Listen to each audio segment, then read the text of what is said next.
की महिला आरक्षणासाठी असणारं विधेयक ते तर मंजूर झालेलं आहे 30 महिन्यांपूर्वी। त्याच्या दृष्टीने काही महत्त्वाच्या गोष्टी करायच्या आहेत, कॉन्स्टिट्यूशनल अमेंडमेंट आहेत, यासाठी एक विशेष अधिवेशन घेतलं जाते। काँग्रेस या अधिवेशनाबद्दल टीकेचा, प्रश्नांचा सूर का आवळते?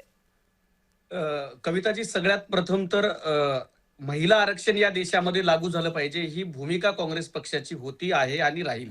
आणि हा क्रांतिकारी निर्णय व्हायला पाहिजे। आणि 2023 ला नारी शक्ती वंदन अधिनियम 2023 ज्यावेळेस आलं त्यावेळेला काँग्रेस पक्षानं आणि सर्वच पक्षांनी निर्विवाद पाठिंबा दिला।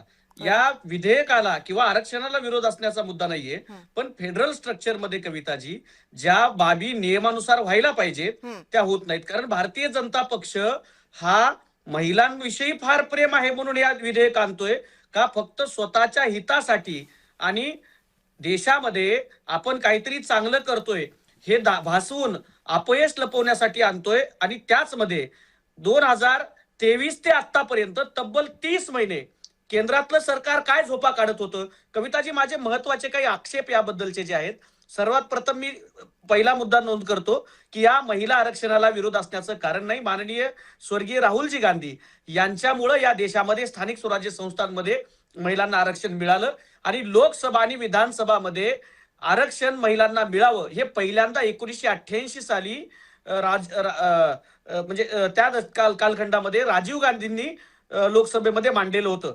मला आत्ताच्या मुद्द्यावरती बोलायचंय की 2106वी घटना दुरुस्ती झाली आणि यामध्ये 234 हे जे कलम आहे यानुसार हे सांगण्यात आलं की आधी जनगणना, त्यानंतर डिलिमिटेशन आणि आरक्षण।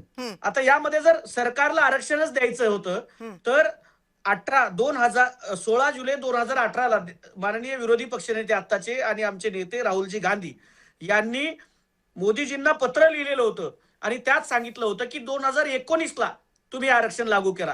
का आरक्षण लागू केलं नाही? कुठली अडचण होती? सर्व पक्षांनी त्यावेळेला समर्थन दिलेलं होतं।